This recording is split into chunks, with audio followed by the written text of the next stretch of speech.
कुसुम सकाळ सकाळी किचनमध्ये गॅसवर चहा ठेवून आला आणि इलायची टेचत होती. तेवढ्यात तिचा नवरा समीर मागून आला. त्याने तिला मिठी मारली. तो हळूच तिच्या कानात म्हणाला, वाढदिवसाच्या हार्दिक शुभेच्छा. नवऱ्याचं ते बोलणं ऐकून तिला आश्चर्य वाटलं. त्याने मिठीत घेतल्यामुळे तिला कसं तरी होऊ लागलं आणि ती म्हणाली, आज माझा वाढदिवस आहे, मी तर विसरलेच होते. समीरने तिच्या नाजूक हातात एक स्मार्टवॉच घातलं आणि म्हणाला, हे तुझ्या वाढदिवसाचं माझ्याकडून छोटंसं गिफ्ट आणि संध्याकाळी आपण पार्टी करूयात. आज ऑफिसमध्ये महत्त्वाची मीटिंग नसती तर मी ऑफिसला गेलोच नसतो. त्याचं बोलणं ऐकून कुसुम हळूच गालातल्या गालात हसली. समीरने पटकन फ्रीजमधून एक चॉकलेट आणलं आणि तिला प्रेमानं चारलं. मग एक तुकडा चॉकलेट सुमाने समीरच्या तोंडात घातलं. तेवढ्यात बाहेरून तिच्या सासूचा आवाज आला, ओ सुनबाई, आज चहा मिळणार नाही का? जेव्हा कधी समीर कुसुमसोबत थोडा वेळ घालवत असायचा तेव्हा तेव्हा त्याची आई मध्येच आडवी यायची आणि मग सुमन नाईलाजाने समीरच्या मिठीतून निष्ठून सासूच्या आदेशाचे पालन करण्यासाठी पळत सुटायची. समीरच्या आईचा आवाज ऐकून ते दोघे पण थोडे लांब लांब झाले. समीर पटकन किचनमधून बाहेर गेला आणि कुसुम चहा बनवू लागली. हळूहळू वेळ पुढं सरकली. आता सकाळचे 11 वाजून गेले होते आणि कुसुम दुपारच्या जेवणाची तयारी करत होती. तिची सासू शेजारच्या बायकांसोबत बसून निवांत गप्पा मारत बसली होती. जेवण बनवल्यावर त्या दोघी सासू सुनांनी जेवण केलं. जेवण झाल्यावर कुसुमने भांडी घासून पुसून ठेवली आणि ती तिच्या खोलीत येऊन थोडीशी पडली. तेवढ्यात त्यांच्या घराची बेल वाजली. कुसुमने जाऊन दरवाजा उघडला तर समोर तिचा भाऊ आणि तिचे वडील उभे होते. त्या दोघांना बघून तिला आश्चर्याचा धक्का बसला. कुसुमची आई वारली होती आणि आता तिचा भाऊ आणि वडील हे दोघेच तिच्या माहेरी होते. तिच्या डोळ्यातून टचकन पाणी आलं. तिचे वडील म्हणाले, मुली, वाढदिवसाच्या खूप खूप शुभेच्छा. हे बघ, तुझी आवडती बर्फी घेऊन आलोय मी. तिच्या भावाच्या हातात एक बॅग होती. त्यात पण तिच्यासाठी बरंच सामान होतं. त्या लोकांनी कुसुमच्या सासूसाठी एक शाल आणि बेसनाचे लाडू आणले होते. एवढं सगळं सामान बघून कुसुम म्हणाली, पप्पा, एवढं सगळं आणायची काय गरज होती? तुम्ही दोघं मला भेटायला आलात, हेच माझ्यासाठी खूप महत्त्वाचं आहे. कुसुमच्या सासूने लगेच गुपचूप सगळं सामान उचललं आणि तिच्या खोलीत नेऊन ठेवलं. थोडा वेळ दाखवण्यासाठी म्हणून ती त्या दोघांसोबत बसून बोलत होती. तोपर्यंत कुसुमने गरम गरम भजी आणि चहा बनवला होता. चहा नाश्ता झाल्यावर तिचा भाऊ आणि वडील दोघे गेस्ट रूममध्ये आराम करायला गेले. कुसुमने तिच्या नवऱ्याला फोन करून सांगितलं की तिचा भाऊ आणि वडील आलेत. ऑफिसवरून घरी येताना थोडं खाण्यापिण्याच्या वस्तू घेऊन या, मी तुम्हाला यादी पाठवते. समीर पण त्याच्या बायकोचं बोलणं ऐकून खुश झाला होता. त्या संध्याकाळी तो थोडं लवकरच घरी आला आणि येताना त्याने बायकोने सांगितलेलं सगळं सामान पण आणलं होतं. इकडे कुसुमच्या सासूने सुद्धा सगळं ऐकलं होतं.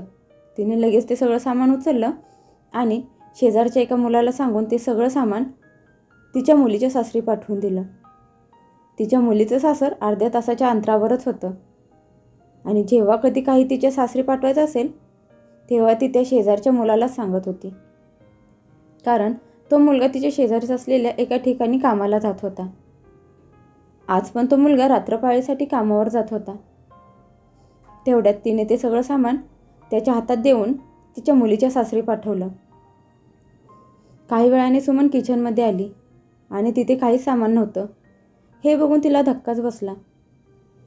तिची सासू डब्यातून तांदूळ काढत होती. हे बघून कुसुमला आश्चर्य वाटलं आणि तिनं विचारलं, तुम्ही काय करताय सासूबाई? तिची सासू म्हणाली, काही नाही, आज वाटाणा भात खावास वाटतोय म्हणून तांदूळ व्हायला घेत होते. हे ऐकून कुसुम म्हणाली, अहो आई, आज मी बाजारातून माझ्या दादा आणि पप्पांसाठी समोसे, कचोरी, पॅटीस, ढोकळा आणि चायनीज मागवलं होतं. मग तुम्ही उगाच कशाला वाटाणा भात करताय? सासू रागात म्हणाली, ते सगळं तर मी तुझ्या नंदेच्या सासरी पाठवून दिलं. तुझ्या भावासाठी आणि बापासाठी आम्ही का म्हणून खर्च करायचा?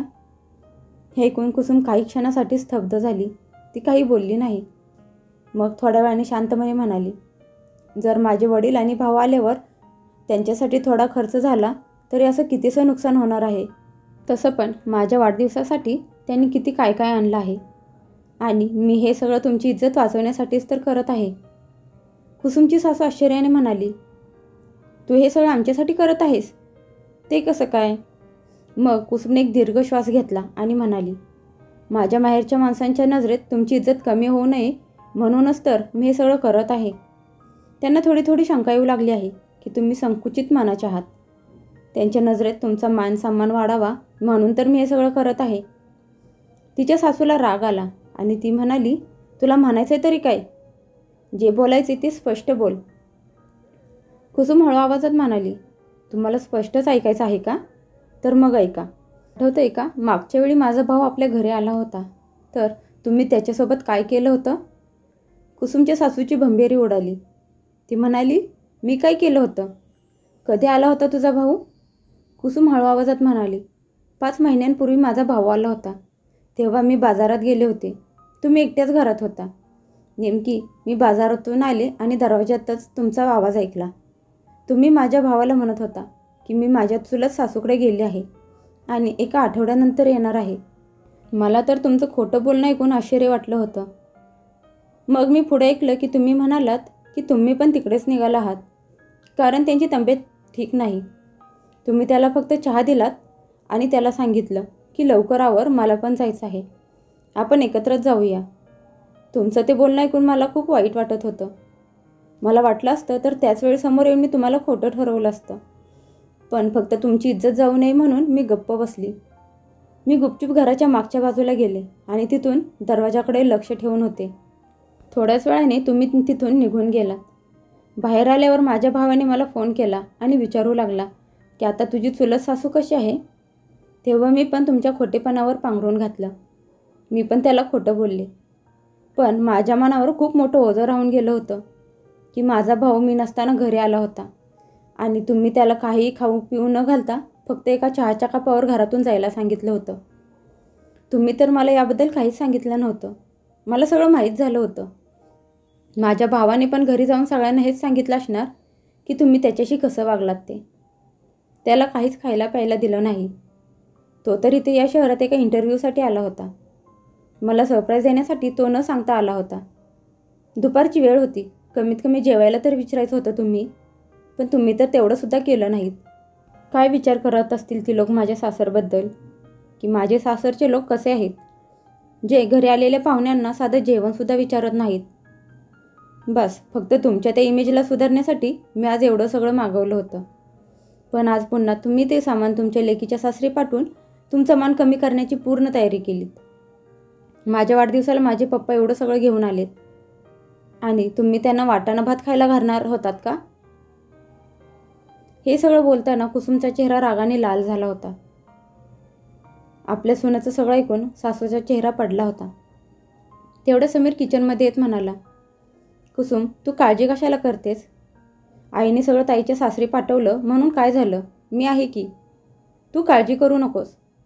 मग तो त्याच्या आईला म्हणाला, आई तू जाऊन एक छानपैकी साडी नेसून ये, मग आपण सगळेजण बाहेर जेवायला जाऊयात. तुझा मान कमी न होण्यासाठी तुझी सून एवढं जर करत असेल तर मी तर तुझा मुलगा आहे. तुझा मानसन्मान थोडासा वाढावा म्हणून मी एवढं तर करू शकतो ना. तरी पण माणसाची इज्जत त्याच्या स्वतःच्याच हातात असते आणि इथून पुढे लक्षात ठेव की कुठलंही काम करताना आपल्या इज्जतीचा विचार अगोदर करत जा. एवढं बोलून तो थोडा रागातच त्याच्या खोलीत निघून गेला. आता कुसुमची सासू गपगुमाने तिच्या खोलीत गेली आणि बेडवर जाऊन झोपली. थोड्या वेळात मोठा आवाज आला. कुसुम तिच्या वडिलांना आणि भावाला सांगत होती की तुम्ही लवकर तयार व्हा. आज माझ्या वाढदिवसानिमित्त आपण सगळेजण बाहेर पार्टी करूयात. ते सगळेजण तयार झाले, पण कुसुमची सासू खोलीतून बाहेर आलीच नाही. मग कुसुम तिच्या सासूच्या खोलीत आली आणि म्हणाली, आई तुम्ही अजून झोपूनच आहात, चला आवरून घ्या. तिची सासू म्हणाली, नाही सुनबाई, तुम्ही लोक जाऊन या, माझी तब्येत काही ठीक वाटत नाही. तेवढ्यात मागून कुसुमचे वडील आणि भाऊ आले. ते दोघे पण कुसुमच्या सासूला येण्यासाठी विनवण्या करू लागले आणि म्हणाले की जर तुम्ही नाही आलात तर आम्ही पण पार्टीला नाही जाणार. तेव्हा कुठे जाऊन सासूबाई तयार झाल्या. आज त्यांना आपल्याच मुलाच्या आणि सुनेच्या समोर लाज वाटू लागली होती. पण आता मात्र त्यांनी ठरवलं होतं की इथून पुढे कधीच असं वागायचं नाही ज्याने आपली इज्जत मानसन्मान कमी होईल. कुसुमची सासू बघत होती की त्या दिवशी सुनेच्या भावाशी नीट न वागता देखील तो आज त्यांना खूप मानसन्मान देत होता आणि त्यांना माहीत होतं की त्यात कुठे ना कुठे त्यांच्या सुनेचा हात होता.